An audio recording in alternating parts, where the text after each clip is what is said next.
Olá pessoal, tudo bem? Estamos aqui de volta para mais uma videoaula desse momento que nós estamos vivendo de ensino remoto. E eu vou agora trabalhar com vocês o texto sobre o behaviorismo, que é um texto que traz assim um novo olhar sobre a psicologia, que é o olhar da psicologia científica, da psicologia que atravessou um longo período histórico até atingir o seu status de ciência. E por atingir um status de ciência, a psicologia ela vai apresentar já objeto de estudo, ela já vai apresentar teoria, ela já vai apresentar metodologia científica bem fortificada. E a escola behaviorista é uma escola que veio a ser, vamos bem dizer, a primeira escola da psicologia que formalizou os seus ensinamentos, em termos científicos. Se vocês estão lembrados, no capítulo anterior foi falado, e vocês leram no capítulo referente, que foi fundado o primeiro laboratório de psicologia experimental lá na Alemanha, na cidade de Leipzig, e aí esse laboratório ele veio ser o marco histórico da psicologia científica, da psicologia experimental. E o behaviorismo ele vem assim sendo, hoje em dia, a escola behaviorista ela vem tendo muita força, ela chegou com muita força, ela se fortaleceu e se mantém como sendo uma das escolas mais fortes da psicologia. E aí nós temos hoje, além dela, várias outras, mas enfim, o behaviorismo, esse conceito behaviorismo, ele surge do inglês behavior, que significa comportamento. E aí o objeto de estudo da escola behaviorista vai ser o comportamento. Gravem isso, tá? E um dos grandes representantes, o seu grande idealizador, chama-se Watson, que veio colocar a escola behaviorista na vanguarda, da psicologia científica até então, desde o início do século XX. Tá? Então, a análise experimental do comportamento, o associacionismo, comportamentalismo, behaviorismo, são termos sinônimos, tá bom? Para vocês não lerem e entenderem que são coisas diferentes, não são sinônimos. Então, a escola behaviorista, inicialmente, ela vai se dedicar ao estudo do comportamento, ela vai se dedicar ao estudo do comportamento. E que comportamento? O que é o comportamento? Qual é o conceito de comportamento, Comportamento são todos aqueles eventos que são modificados ou que modificam o ambiente, ok? E aí, nós vamos trabalhar nesse texto o conceito de dois tipos de comportamentos, importantes, que é o primeiro comportamento que ele apresenta no texto, é o comportamento respondente, que são comportamentos reflexos, comportamentos inatos, ou seja, o que significa isso? Comportamentos que nascem com a gente não aprende esse comportamento, E aí, quando a gente vai pensar em comportamentos respondentes ou comportamentos inatos, nós vamos pensar em comportamentos que já estão prontos quando a gente nasce, são comportamentos naturais e são comportamentos que nós não temos controle sobre eles, e aí nós vamos chamar esses comportamentos de comportamentos involuntários também, ok? São comportamentos que nós não controlamos. E exemplos nós temos vários para dar, eu vou citar aqui alguns que o texto traz também, como por exemplo o reflexo pupilar, o salivar, o lacrimejar. E aí vocês vão ver no texto, ele traz também o exemplo quando você está cortando uma cebola e aí você começa a chorar. Mas você não está chorando porque você quer ou porque você está até triste, Mas às vezes até pode ser por causa disso, mas naturalmente não é. Quando você está cortando a cebola, você lacrimeja. E esse lacrimejar, ele acontece porque é um comportamento involuntário, é um comportamento que está sendo produzido por algum estímulo. Aquele gás que sai da cebola é um estímulo que vai eliciar o comportamento respondente, tá? Então, nós não temos controle sobre eles já estão prontos ali quando nós nascemos. Diferentemente do comportamento operante. Comportamento operante, ele é aprendido ao longo do tempo, ele é aprendido ao longo do nosso desenvolvimento. Então, pensem aí em quantos comportamentos que vocês aprenderam até agora. Acredito que vários, né? Então, vocês aprenderam a ler, vocês aprenderam a escrever, vocês aprenderam a calçar o sapato, vocês aprenderam a fechar a porta. Alguns aprenderam a dirigir, outros aprenderam a cozinhar, outros aprenderam a tocar um instrumento musical e etc. Nós temos vários exemplos de comportamentos operantes, né? Então, o que são comportamentos operantes de acordo com Keller? Inclui todos os movimentos de um organismo, dos quais se pode dizer que, em algum momento, têm efeitos sobre ou fazem o mundo em redor. O comportamento operante opera sobre o mundo, por assim dizer, quer direta ou quer indiretamente, de acordo com Keller, né, que é um dos grandes teóricos dentro da psicologia. E aí nós temos a diferença fundamental entre comportamento operante e comportamento respondente é que o comportamento operante nós aprendemos, são comportamentos voluntários, tá bom? E os comportamentos respondentes ou comportamentos involuntários são aqueles comportamentos reflexos que nascem com a gente, tá bom? Se você colocar uma lanterna e incidir a luz no seu olho, você vai ver que a pupila ela vai se contrair. Então, essa contração pupilar é um movimento, é um comportamento respondente. Você não diz contrai pupila, você não diz dilata a pupila, não. Se tiver estímulo, vai contrair. Quando não tem estímulo, na ausência do estímulo, a sua pupila naturalmente ela vai dilatar. Pensa no gato, por exemplo. Como é a pupila do gato pela manhã? É aquele risquinho, né? Ela está contraída. E à noite você vai ver a pupila do gato, né, mais com aquela bolinha lá, porque ela está totalmente relaxada por causa da ausência de estímulo luminoso. Então, a diferença entre comportamento respondente e comportamento operante é essa, ok, pessoal? Avançando no texto, nós vamos ter, assim, conceitos muito importantes e que dentro dessa categoria de comportamento operante eu vou destacar aqui um teórico que foi muito importante, que criou o conceito de comportamento operante, que foi o Skinner, né? Um psicólogo americano que criou um dispositivo muito interessante chamado caixa de Skinner. E quando falamos da caixa de Skinner, vamos pensar num dispositivo de metal, onde ali dentro vai existir uma alavanca, um buraquinho e algumas grades, né? Como a foto bem mostra no livro. E aí, qual é a função da caixa de Skinner? É produzir comportamento e ver como é que esse comportamento ele é produzido ou como ele é instinto.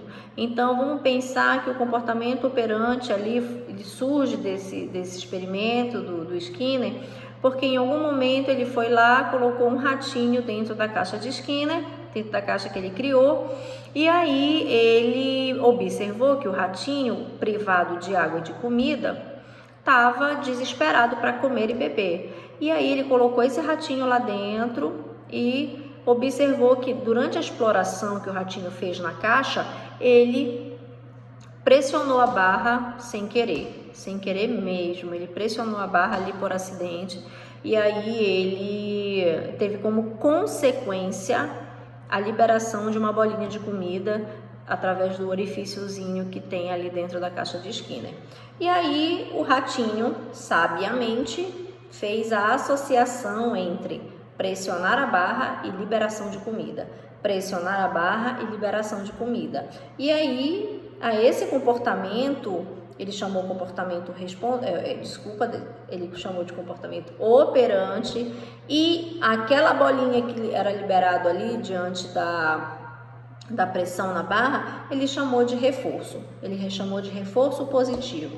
Então, o que é o reforço positivo, pessoal? É todo evento que aumenta a probabilidade futura de resposta, que o produz. Então, o reforço comida que estava sendo liberado ali fez com que o ratinho fosse várias vezes pressionar a barra, e eu pude ver que isso realmente é real, porque na faculdade a gente faz esse mesmo experimento do Skinner quando a gente faz essa disciplina behaviorismo, né, muito mais densidade do que essa videoaula que eu estou dando para vocês. Passamos 2 semestres só estudando os princípios da escola behaviorista, e aí nós vamos observar o comportamento do ratinho muito caracteristicamente dentro dessa categoria comportamento operante, tá? Então, reforço positivo, pessoal, é todo aquele que aumenta a probabilidade de um comportamento acontecer novamente.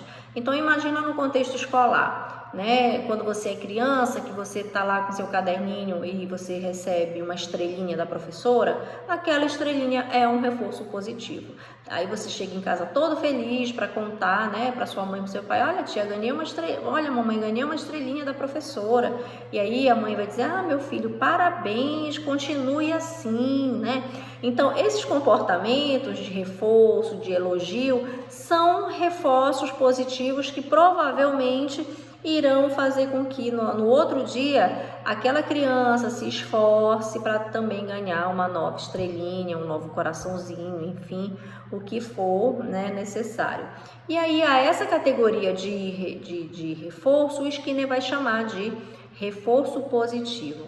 Ao contrário do reforço positivo, ele vai apresentar o reforço negativo. Tá? O que é o reforço negativo, pessoal? Reforço negativo é aquele reforço que aumenta a probabilidade do comportamento de removê-lo, tá?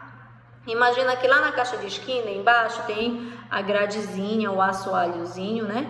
E aí, quando a gente vai fazer a aula do reforço negativo, a gente vai liberar uns choquezinhos bem levinhos na patinha do ratinho. Não vamos eletrocutar o rato, tá? Um leve choque para incomodar o ratinho. Nisso que incomoda o ratinho, ele começa ali a pular, começa a explorar, né? Começa a querer se libertar daquele choque debaixo dos pezinhos dele. E aí, nessa exploração e nessa fuga, ele vai e pressiona a barra. Quando ele pressiona a barra, ele entende, ele percebe que o choque diminui. E aí, nisso que o choque diminui, ele vai e fica pressionando a barra. Pressiona a barra para se libertar daquele choque. E aí o Skinner vai chamar o choque de reforço negativo. Por quê? Porque ele vai fazer o comportamento de pressionar a barra acontecer novamente para que ele desapareça, para que o reforço negativo, para que o choque desapareça. Então, diferentemente do reforço positivo que acrescenta algo, o reforço negativo ele retira algo do ambiente, tá bom? Então, vamos pensar em 2 categorias, tá, de comportamento respondente, comportamento operante, e vamos pensar em 2 categorias de reforço positivo e reforço negativo, ok? Passando aqui, quando a gente entende sobre o comportamento operante, pessoal, é necessário que, para um comportamento ser considerado operante, ele tenha uma relação funcional existindo ali entre o estímulo e a resposta. Lá vocês vão ver o R pareado com o S, R de resposta e S de estímulos, porque vem do latim estímulos. Então, a teoria RS, estímulo-resposta, ele vem ela vem lá daquela escola que eu falei para vocês do capítulo anterior, da escola associacionista, que é a relação entre o estímulo, a associação entre o estímulo e uma resposta. Então, quando falamos de behaviorismo, pessoal, quando falamos de comportamento operante, nós vamos observar a associação dessas condições, tá? E aí, quando nós falamos de associação, imaginemos que os estímulos existem categorias diferenciadas. Existem os estímulos que são os estímulos primários, existem os estímulos secundários e existem aqueles estímulos que não são nem primários nem secundários, mas são os estímulos neutros. Por que é neutro? Porque ele não provoca nenhum tipo de reação ou comportamento em você. Tá? E aí quem descobriu isso chamava-se Ivan Pavlov, um psicólogo russo, médico, fisiologista, que observou o comportamento do cachorro dele que na hora da alimentação ele observou que o cachorro salivava muito, babava muito, né? E aí ele, no início do século XX, ele começou a fazer experimentos com o próprio cachorro. Ele cortou os ductos salivares do cachorro, colocou os ductos salivares ligados em um dispositivo, né? Criou um dispositivo e começou a observar que quando ele se aproximava do cachorro, o cachorro babava e salivava. Mas ele não estava com comida. O que aconteceu? Ele adquiriu a propriedade da comida. O Skinner adquiriu a propriedade de comida, de fazer com que o cachorro salivasse somente quando ele se aproximasse, né? E aí essa associação de estímulos se deu. Primeiro, o Pavlov era um estímulo neutro que passou a alimentar o seu cachorro com a comida.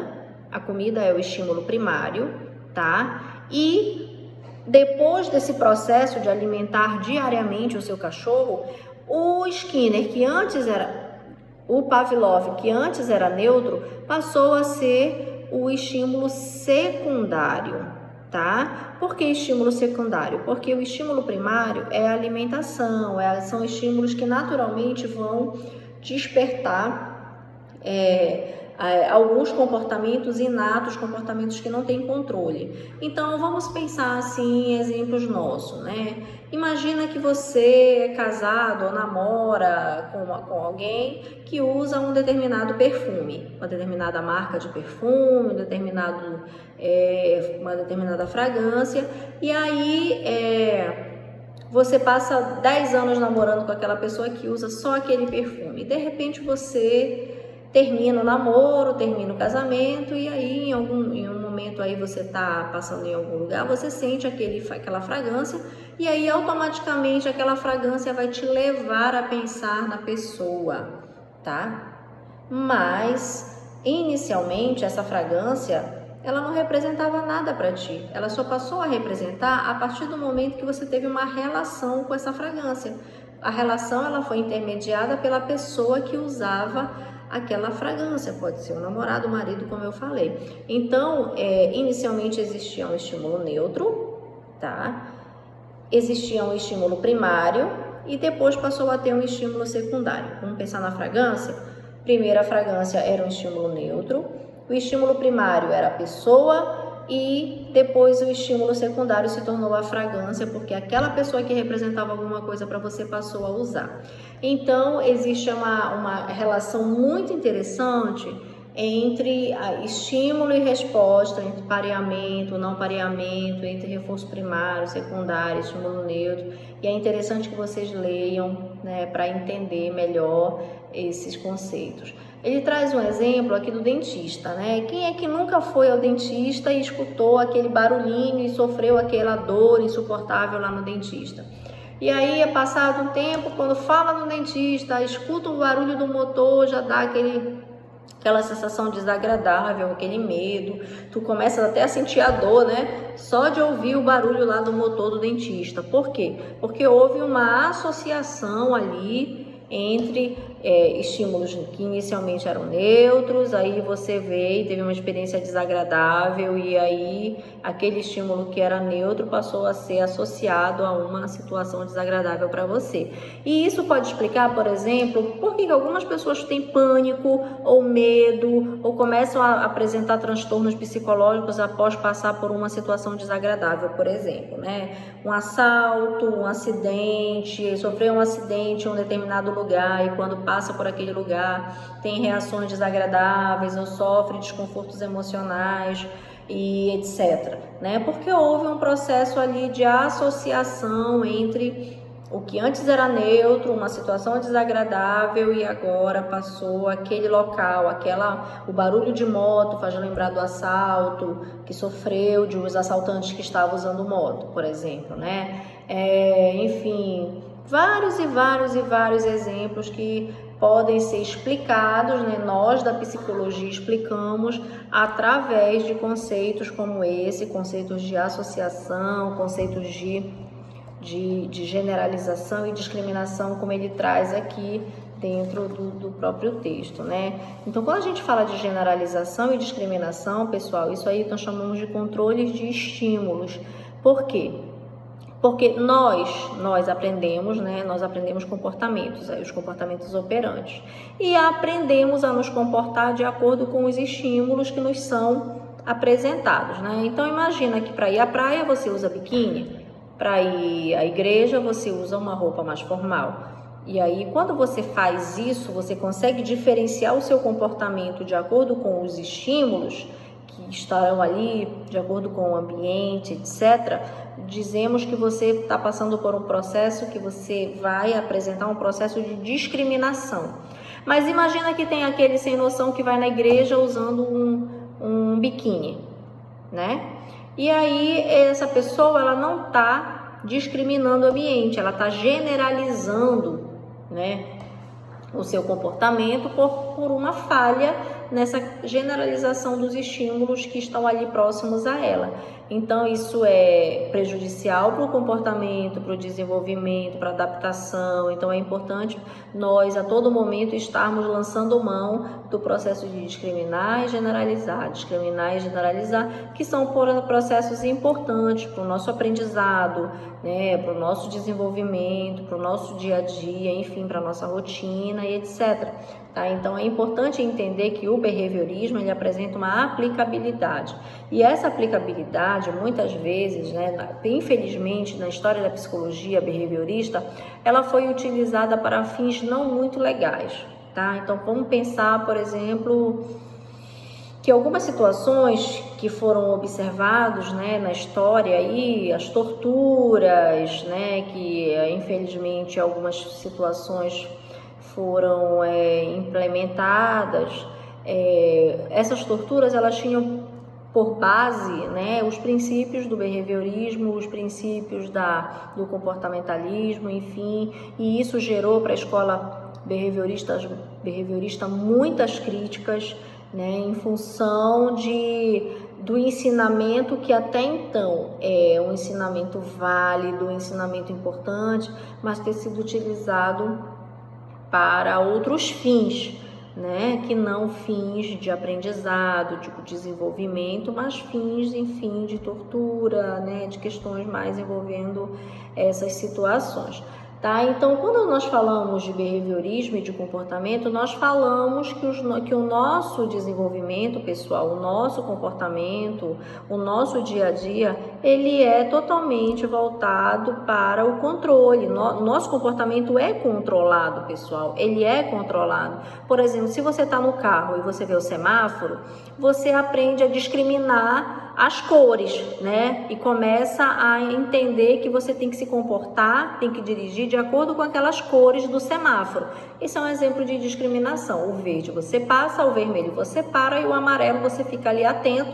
E aí isso aí é importante e parte do princípio da discriminação. Discriminar os estímulos e se comportar de acordo com os estímulos. Tá? E aí o texto também vai apresentar outros dois conceitos importantes, que são o conceito da extinção e da punição. A extinção, ela é um processo que faz com que o comportamento ele pare de existir, tá? Em função da suspensão do reforço.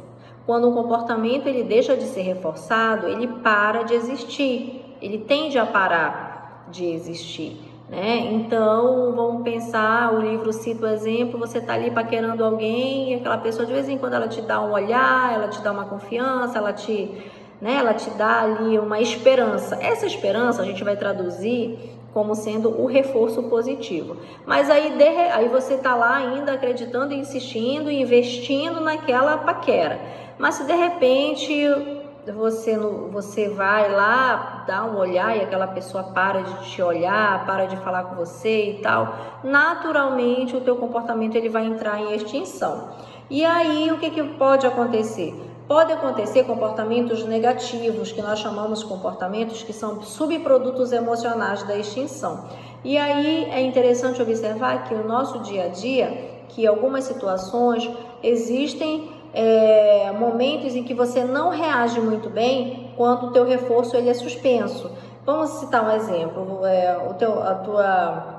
a tua namorada, ela te deixou, o teu namorado te deixou.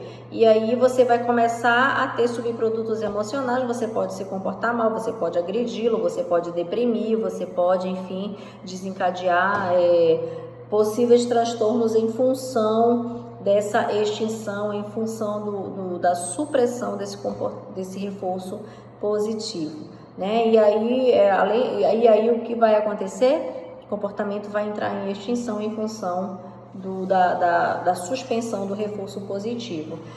Além da extinção, vai existir a punição. O que é a punição, né? A punição, ela é a emissão de um estímulo aversivo e o teu comportamento ele vai deixar de existir naquele momento. Por exemplo, a criança está ali fazendo malcriação, vai lá e pega uma palmadinha, por exemplo, né? Ele pode parar da danação naquele momento, mas no outro dia ele está lá torando a danação de novo, ele está lá emitindo aquele comportamento, ele está lá se comportando mal, fazendo birra, enfim, a punição ela só para o comportamento naquela hora, mas depois a probabilidade que ela venha acontecer é grande, né?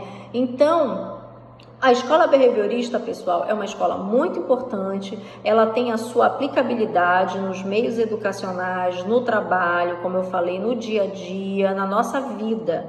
E é muito importante que vocês, futuros professores, futuros profissionais da educação, entendam que alguns comportamentos que vocês vão presenciar na sala de aula, por exemplo, vocês conseguem entender aqueles comportamentos utilizando alguns preceitos teóricos da psicologia. Daí a importância de vocês terem esse olhar diferenciado, esse olhar voltado para o comportamento, seja o comportamento objetivo ou o comportamento subjetivo. Vamos trazer a questão da subjetividade novamente.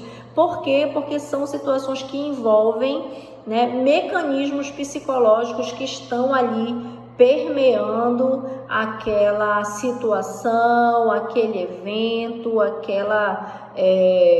aquele comportamento, e que você consegue ter um olhar diferenciado quando você pensa que ali tem uma pessoa, tem alguém, tem um mecanismo psicológico funcionando ali e que existe contexto de desenvolvimento diversos e que existem justificativas diversas para aqueles comportamentos estarem sendo apresentados. Então, recapitulando, a escola behaviorista, ela parte do princípio fundamental da ciência, que é o princípio da objetividade, tá? Vai ter como objeto de estudo o comportamento humano, o comportamento de modo geral, né? Não só o comportamento humano, mas o comportamento de modo geral dos seres vivos, o comportamento que vai modificar ou vai ser modificado pelo meio ambiente. A escola behaviorista ela vai trabalhar com conceitos de comportamento respondente, comportamento operante, vai trabalhar com o conceito de reforço positivo, reforço negativo, punição, extinção, vai trabalhar com o conceito de generalização, discriminação, reforço primário, reforço secundário, reforço neutro. Então, ao ler o texto, vocês vão reforçar, né?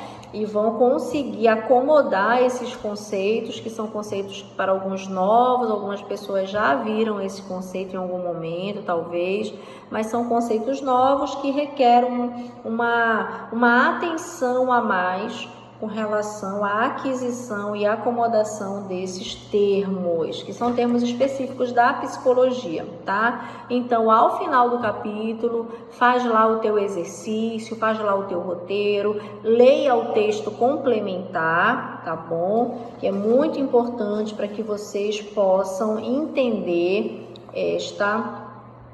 estes conceitos da escola behaviorista. Tá bom, pessoal? Então, esse foi o resumo, né, desse capítulo, que é um capítulo muito interessante e que diz respeito a uma escola muito importante da psicologia, tá bom? Então, espero que vocês possam entender, né, e ler sobre os ensinamentos da escola behaviorista, tá ok? Nos vemos, então, na próxima videoaula, que vai trazer para vocês a escola psicanálise, que é uma outra escola muito importante dentro da psicologia, tá bom? Tchau, pessoal!